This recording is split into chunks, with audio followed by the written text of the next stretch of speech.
and then went on to get her master's and PhD in history from IU Bloomington. And as a Purdue graduate, I promise I will hold nothing against her. She taught history at IU and also colleges in Asheville, North Carolina, and here in Louisville. And since 2018, she's worked with the Filson Historical Society. And people who have been coming to this series for a while will remember last year we had Dan Gifford here to talk about his book, Benefactors of Posterity, which is about the founding and history of the Filson Historical Society. So I won't take any more of your time, and I won't embarrass myself anymore. So Dr. Lynn Pohl, please begin. All right, hello. Just let me, I'm not a naturally loud speaker, so let me know if you can hear me okay in the back. All right. So I'm Lynn Pohl. I'm a special collections archivist at the Filson Historical Society in Old Louisville, and I'm also the author of Waverly Hills Sanatorium, A History. I don't have any extra copies for sale. I'm not a very good hustler of my own book, but it is for sale at Carmichael's, which is where I always tell people to go buy a copy if they want one, as well as from Barnes & Noble and online booksellers. Waverly Hills was a public institution for the treatment of tuberculosis patients here in Louisville and Jefferson County from 1910 to 1961. This project, this book, for me, started in early 2019 when the Filson received a remarkable collection of over 150 photographs of patients and employees at Waverly Hills from the 1920s. The donor was the grandson of Edward Arthur, who's pictured here. And again, I hope I've got lots of images for this presentation, so I hope you can all see the TV up here.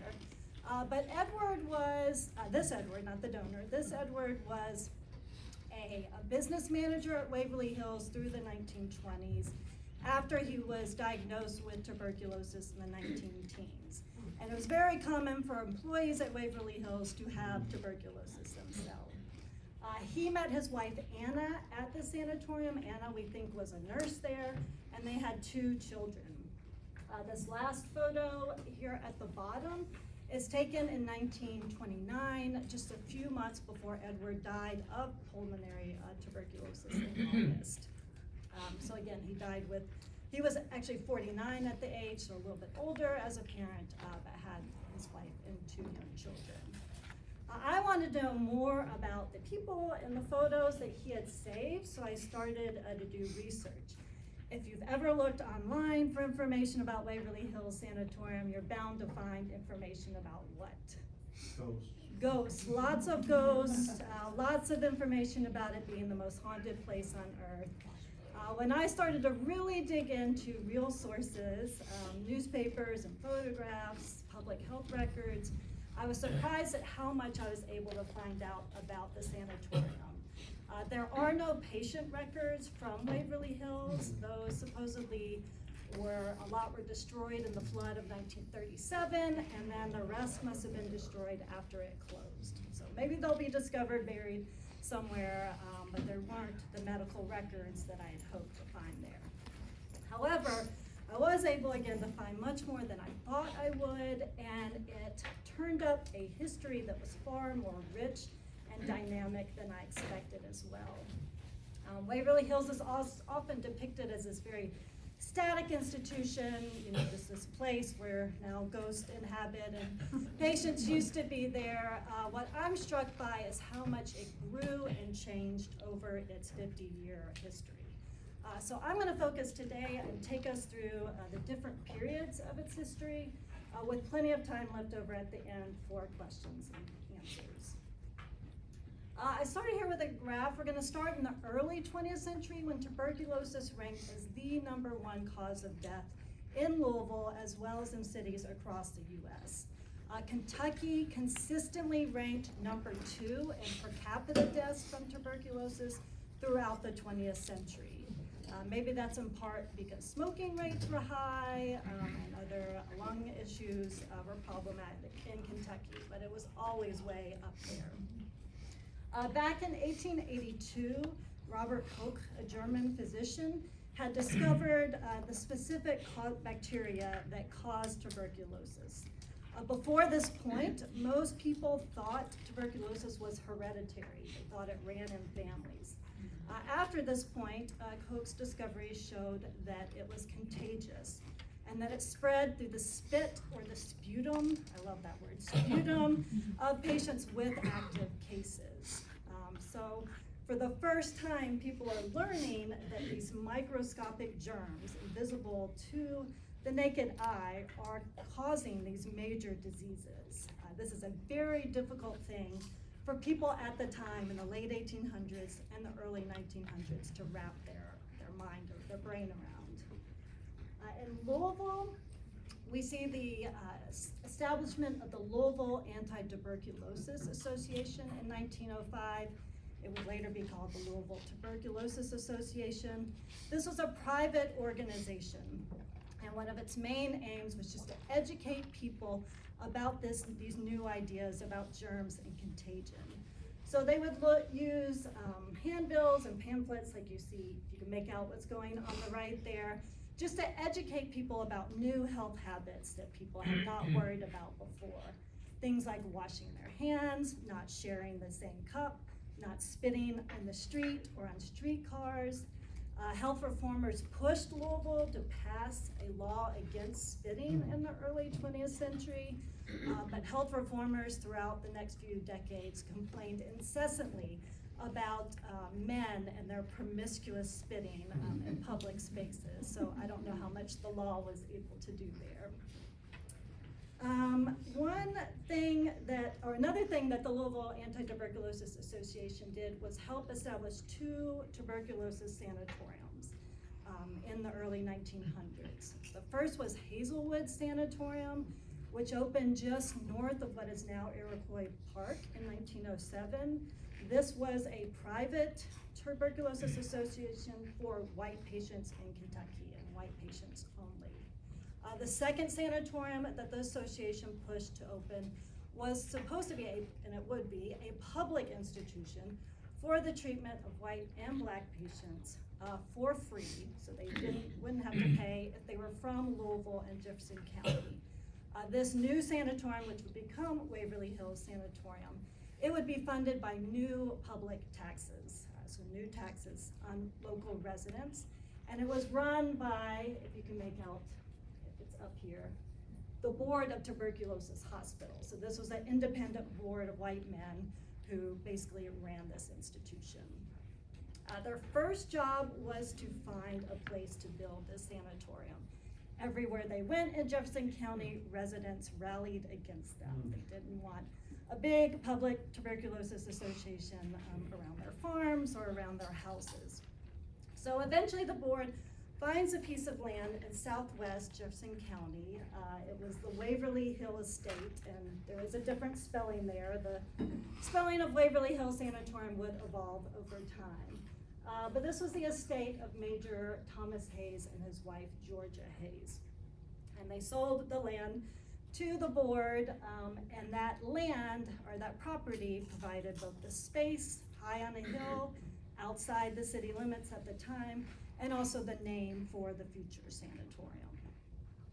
The board also hired a local architect, J.J. Gaffney, who's a well-known Louisville architect, to design the original building. So this was it. This was Waverly Hills Sanatorium when it opened in 1910.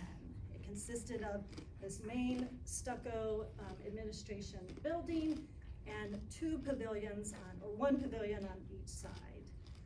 Initially, these pavilions were only open to white patients, and only patients with early cases of tuberculosis. So again, this was in 1910.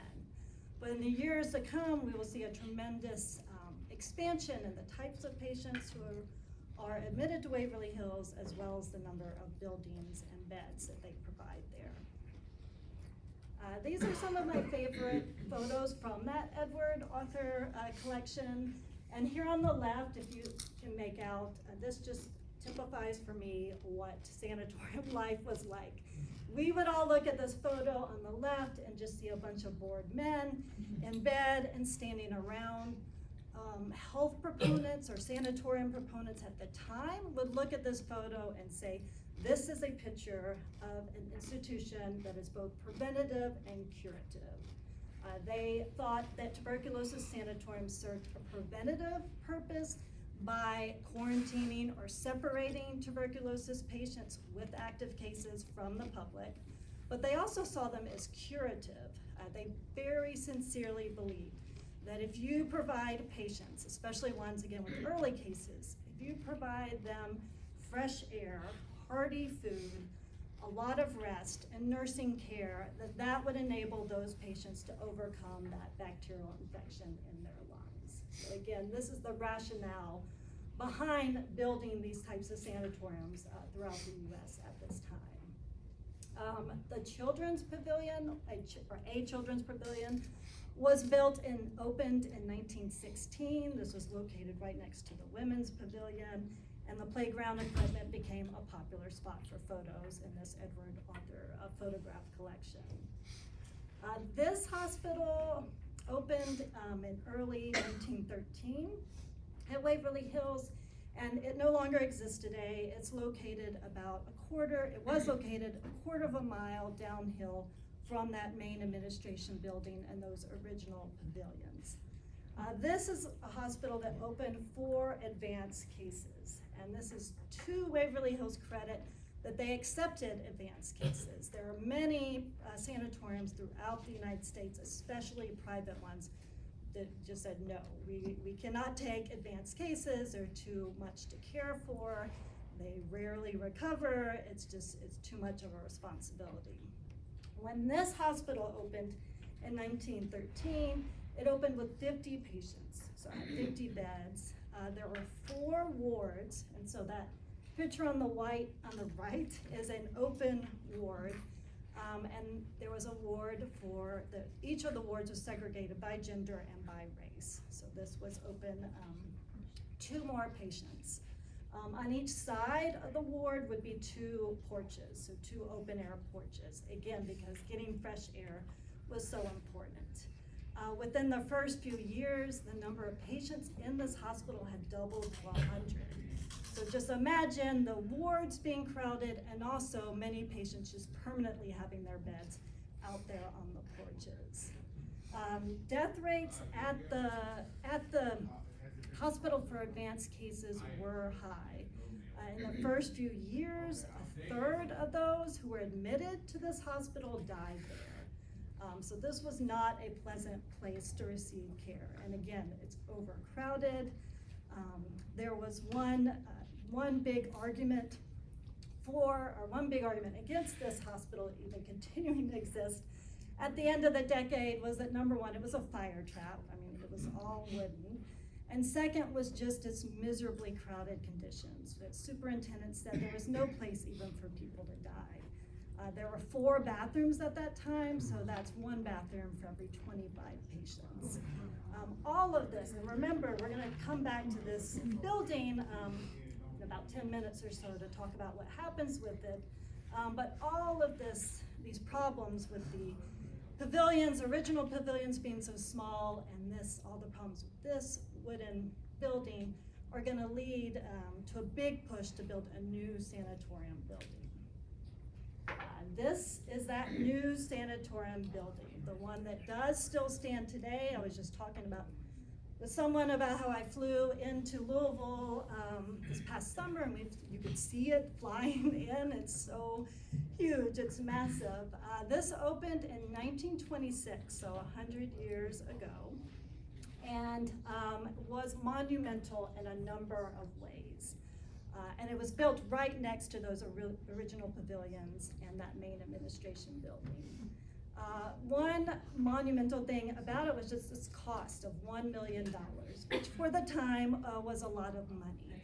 And most of that money was raised by a municipal bond that was passed almost unanimously in 1922 on election day. So to me, that just shows a lot of public support for expanding Waverly Hills at this time. Its Tudor Gothic Revival design is stunning. It was designed by Arthur Loomis and DX Murphy architectural firm. It had amenities and medical equipment that was state of the art for its time. It had a barber shop, it had a beauty shop, it had a movie theater. It had an occupational shop where people could learn to do woodworking, basket making, embroidery, and sewing. This photo is probably from the 1930s, and it's showing off all the goods that are made at Waverly Hills. Sometimes goods would be sold with a tag that said all items have been thoroughly sanitized. And the proceeds would go both to Waverly Hills and the patients who made them. So I love this photo. I think of like all these items that still might be out there, kept by families. There were 400 beds in this sanatorium, and significantly they were in semi-private and private rooms, so not in those open wards we saw in earlier buildings. On the south side of the sanatorium, and if any of you have toured Waverly Hills, you've walked or seen, yeah, we did walk on the sun porches. There are sun porches on the whole south side where beds could be rolled out from the semi-private rooms onto the porch. So again, because getting fresh air was so important. There were a lot of social events held at this sanatorium. These photos, there was an annual Halloween party, which is ironic considering its reputation now, and also the annual election of the King and Queen of Waverly Hills. I love these photos. I love Queen Juanita's dress here on the left, and then the Queen Sarah and King Cleo have upped the game, the makeup game, and clothing game in that right photo. These photos are from the diaries of James Gabhart. James Gabhart moved from Henderson County to Louisville in the early 1920s at the age of 24 with his wife, soon after he was diagnosed with tuberculosis. He had been a soldier during World War I, and so like many soldiers had probably contracted tuberculosis in the huge military camps and the training camps in the US. These diaries, he has diaries, the Filson holds diaries of his from 1928 to 1931, and tragically for me, they came in. We acquired them after the publication of my book. So I always make a point to talk about his diaries and what they tell us about patients' lives at the sanatorium during my talk, since I didn't get to write about it in my book. This is an example of one of the pages from his diary. So you're probably not gonna be able to make out many of the words on the pages, but they're just filled with his daily notations. He was in room 361, which is one of the private rooms on the north side of the sanatorium reserved for the sickest patients. So that's where he was during all of his time at Waverly Hills. James writes about, and he's doing so up here on the left, he always writes about visiting hours on Sunday, which were from 2:30 to 4 p.m. His wife, Mary, whom he refers to as Toots throughout the diary, visits him very regularly on Sundays. Their marriage started to have trouble later by 1930 and 1931, but at this point, she's visiting every week. She sometimes brings their young daughter, Martha Lily, but not usually. Usually it's just her. And in an earlier entry, not this one, in an earlier entry he writes of Sunday evenings after all the visitors have left the sanatorium. And he says, quote, "Things quiet with a stillness that is almost unbearable. Everybody has his thoughts, and they are all thoughts of home. It is no easy job to stand at a window and watch your loved ones leave week after week, after months. James writes a lot about passing time alone, and sometimes with other patients. He was kind of a loner in the sanatorium, and that may have been because he was so physically seriously ill. In the summer of 1929, he wrote an entry about he was playing backgammon with a fellow patient in one of the solariums, so the common area on the 3rd floor. And he says there was a bunch of younger men, male patients on the floor, who were throwing grapes at each other. One of these grapes hits another patient who's reading. That patient got angry, threw a glass bottle at the bunch, and the bottle inadvertently hits James in the knee, and he's nursing a sore knee for the next several weeks. He's only 31 years old at the time of that entry, but he complains all the time about the younger men on his floor. He sometimes reports them when their card playing involves betting, and he often refers to their vice den. So you can imagine what kind of person James is. For Christmas in 1929, James writes about the American Legion coming to the sanatorium and handing out baskets of fruit and nuts and several packs of cigarettes to ex-servicemen. He said right behind the American Legion, people was the nurse Ann Fitzgibbons on the floor who came by with her own basket to collect back all the packs of cigarettes because smoking was strictly prohibited for good reasons at Waverly Hills. But I just love that anecdote. He said the patients were very angry about it, but there was nothing they could do. I also love Ann Fitzgibbons' name. I can just imagine her in my mind. In this last entry down here, the Saturday, December 20th, he's writing about a farmhand. He's looking out his window of his room, and there's a farmhand 3 floors down who has dug up a mole. And so James throws out a cord or a string that the farmhand ties around the poor mole. James pulls it up to his window, plays with it for a couple hours, and then tries to give it away. And so it just showed me how much these patients, again, are just trying to pass the time there when they're there for years and years. James does write a good bit about his symptoms and some about his treatments. In 1928, he starts coughing up blood, and his coughing is so violent that it causes vomiting. At this point, he begins to receive hypodermic injections of codeine.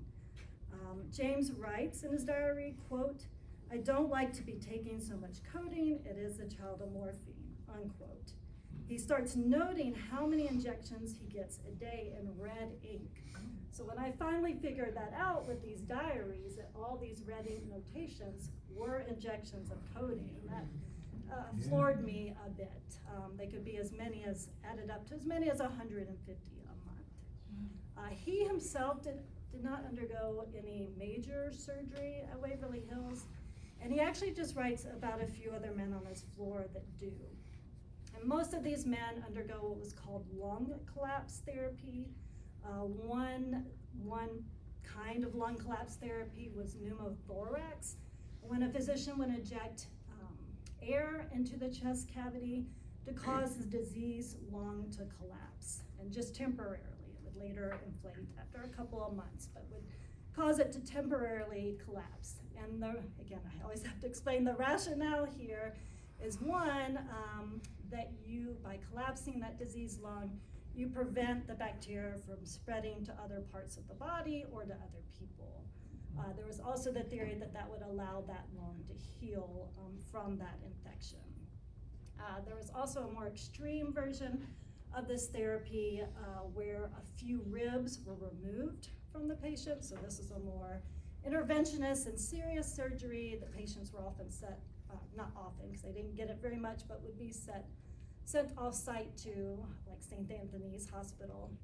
But by removing a few of those ribs, the lung doesn't have any protection from the diaphragm and is permanently collapsed. So again, the idea is that you do what you can to help these patients recover from these infections. I do have an image. There are, along with photos, there are a few passes wedged into these diaries. James first earned a pass home, and this is what this did, is said you could go home, that you're physically well enough to do that, and then you could go home for this number of days. When he first earns one of these passes, it's Thanksgiving in 1928, and it's the first time in 14 months that he's gone home.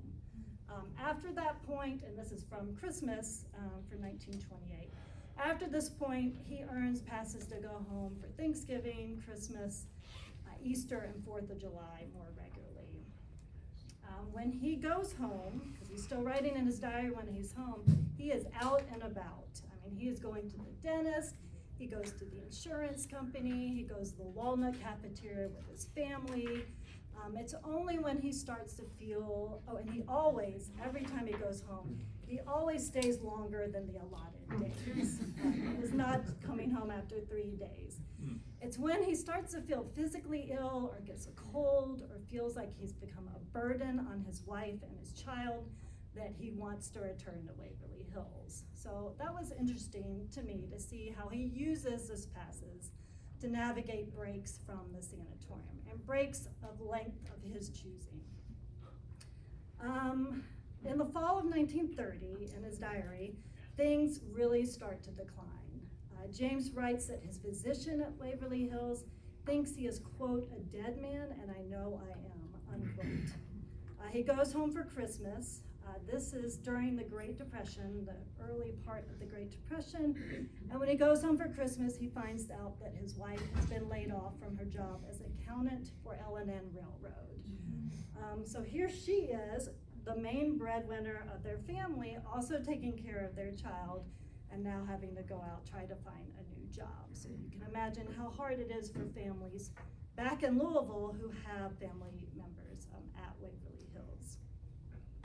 He goes back to Waverly Hills in January, then leaves again for home in May. In his last diary entries in late July, he writes of wanting to return to Waverly Hills again. According to his death certificate, he dies at the sanatorium on August 8th at the age of 33, so young. There are some bigger points we can take from his experience at Waverly Hills. One is that the tragedy of people dying in the prime of their life was a very real consequence of tuberculosis, which actually tended to affect young adults more than other age groups, more than older people, more than children, more than people in their 60s or 50s. Like many other patients, James was determined to seek care and fight for his health at Waverly Hills, despite all the hardships and all the boredom. Waiting lists at the institution remained very long from the 19-teens through the 1930s, sometimes numbering more than, like in the thousands. So there was a point where there was 2,400 people on the waiting list to get into Waverly Hills. Also, like many other patients, James was desperate to get out, and also just to get a break from sanatorium life. There was a law passed in the mid-1950s, which was not enforced very well, but until the mid-1950s, there was nothing physicians could do to force someone to go to Waverly Hills. There was nothing they could do to keep them from leaving once they were there. Someone could leave against medical advice. They could just go on a pass and stay home longer, or they could just never come back. There was one of my favorite stories or examples from the book is in 1945, the superintendent at the time was complaining to the Courier-Journal about a patient named Mr. Garland Batard, these names, Mr. Garland Batard, who would frequently leave the sanatorium and come home drunk, or come back drunk to the sanatorium. And the superintendent's like, you can complain, make these charges that we have alcohol here, but there's nothing we can do when people come back drunk. There's no law that says, we have to make them just stay here and not go get their alcohol. Missing from James' diaries completely is any mention of the hospital for Black patients at Waverly Hills. And one thing I haven't said yet is that when that new big main sanatorium opened, and this is here in this aerial photograph, in 1926, it opened to white patients only. It served white patients until 1957, when the first Black female patients were admitted there. So all of its facilities, all of its amenities, all of its rooms, and some porches. When it did open in 1926 and white patients were moved there from the pavilion and the hospital for advanced cases, that hospital for advanced cases, which is down, sorry, you can see, scoot back, located down there in the corner, that became the division for Black patients. So again, remember, that was the building that was condemned as the fire trap. That was made of wood, it was overcrowded, had wards. One thing that did happen, and this was because of a big push from Black physicians in Louisville and Black voters in Louisville, was that that division hire Black medical staff. So what Waverly Hills did is hired one Black graduate nurse, Esther Behrens, as well as a Black physician, Dr. Orville Ballard, to oversee patients in this division. That made Waverly Hills the first white-run hospital to hire Black medical professionals. And they were the only white-run hospital in Kentucky to have Black medical professionals working for them until the 1940s and 1950s, and some hospitals even do so until the 1960s. So that's always led to tell the story of Waverly Hills. However, despite this hospital, this division became severely overcrowded. And you could just see from that picture, lacked the many spaces and the amenities and the facilities of that main sanatorium for white patients. During the Great Depression, a new addition to the hospital for Black patients was built and opened in 1933.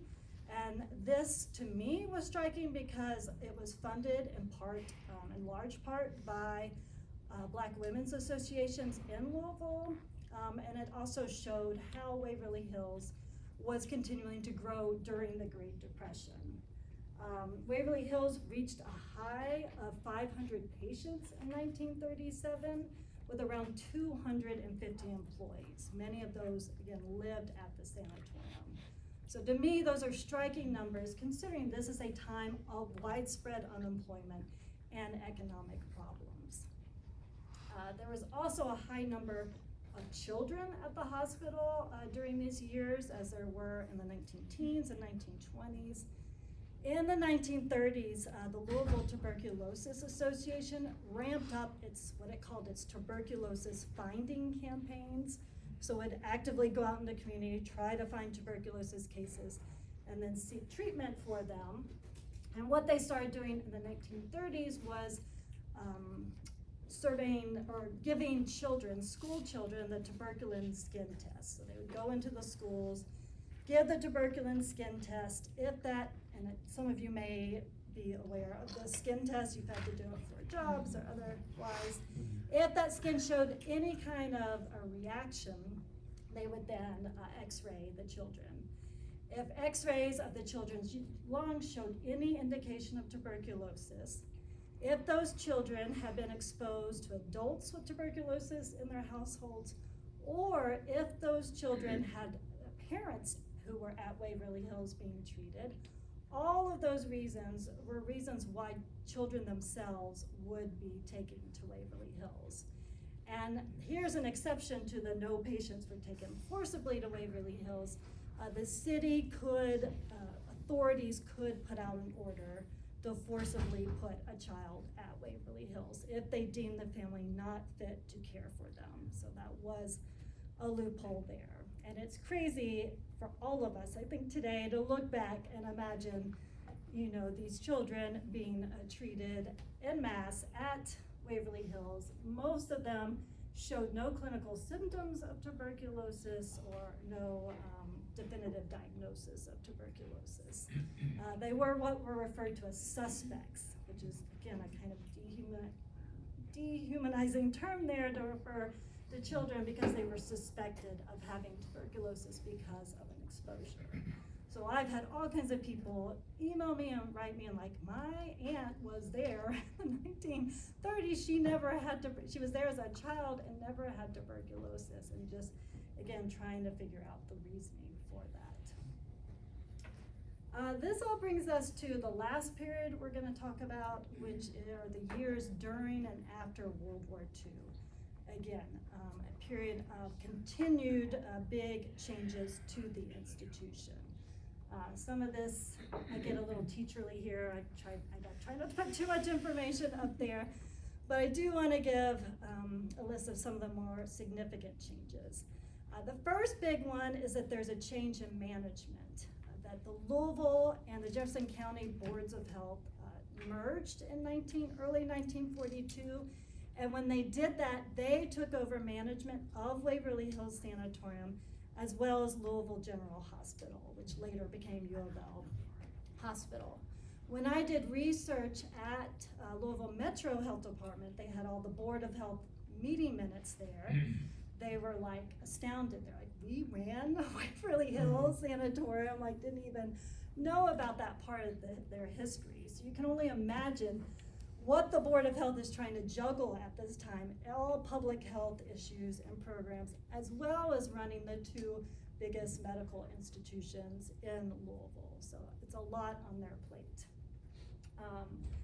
In 1943, one of their first big actions was opening up another edition for Black patients in that section of Waverly Hills. And here's a photo of Dr. Orville Ballard, whom I mentioned earlier, who oversaw patients there. In 1945, they doubled the size of the farm at Waverly Hills and restarted the hog breeding program. This was very important at this time because of rising food prices coming out of World War II, as well as major meat shortages. And I could talk all day about the hogs at Waverly Hills, that this was their pride and joy. They would buy a bunch of baby pigs, raise them, feed them garbage from Waverly Hills, as well as garbage from Louisville General Hospital, until they reached a certain number of pounds, and then sell them to butchers in Louisville. And they had agreements with the butchers that the butchers would send back meat for patients. Meat was seen as very crucial to try to build up the strength of tuberculosis patients. In June 1946, the Board of Health started implementing some cost-cutting measures, both at Louisville General Hospital and at Waverly Hills. They cut the number of beds. At Waverly Hills, they cut it back to 400, which meant forcibly discharging 100 patients. So that was a hard thing for Waverly Hills to have to do at that point. In October 1946, this is after the end of World War II, the board implements a new pay policy that mirrors that at General Hospital. And they did this if patients could afford to pay, or if they had a newfangled thing called health insurance at the time. They made tried to make those patients pay for their care at Waverly Hills. And again, this was an institution where if you were from Louisville or Jefferson County, you got free treatment from the opening in 1910 up until this point. There was huge outrage against this from local people, and the administrators complained constantly about patients just not paying. They would say, no, we pay taxes. This is our institution. This is what we pay for, and just would not pay for that. So it had uneven levels of care, uneven levels of success at this time. Despite these cost-cutting measures, Waverly Hills did see an expansion in its educational rehabilitation programs and its occupational therapy programs.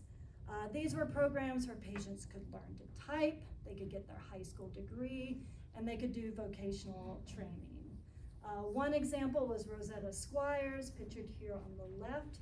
Rosetta went through 2 stays at the hospital for Black patients in the 1940s. While she was there, she took education classes, and she also received a practical nurse training. Practical nurse just meant you didn't go through a training program, like an official nursing program. When she was discharged the second time, she became a practical nurse at Waverly Hills. She told, let me get to her quote, in a Louisville Defender article from 1953, she said, quote, "I like working at Waverly Hills because I feel that I understand people since I was once sick myself," unquote. Her husband, who had also been a patient there, became an orderly at Waverly Hills after. Rosetta would go on to pursue her RN degree at the University of Louisville nursing program in the 1950s. The other picture here is of 2 young men who are participating in a rehabilitative program at the main sanatorium, and they're decorating the sanatorium for the Yuletide season. I love this photo because it reminds me another of my favorite stories from the book, which is about a group of men in the 1950s who were taking part in the home economics program at the main sanatorium. The main sanatorium had a whole apartment, like model apartment, kitchen with all the newest appliances at the time. And this Courier Journal article about them said that they were learning to whip up cupcakes with coconut frosting so that they could help their wives when they got back home, when they were discharged. And no one ever sees ghosts at Waverly Hills making cupcakes with coconut frosting, but I thought that was such a great detail. Waverly Hills is also dealing with severe staff shortages, which is why they're trying to recruit former patients like Rosetta Squires. They also recruit physicians from other countries. In 1947, as I note up here, they initiate a new partnership with Meharry Medical School, which is a historically Black medical school in Nashville. And they do this both to bring physicians in training to Waverly Hills to help alleviate that shortage of physicians, and they're also trying to alleviate a shortage of Black physicians in Louisville.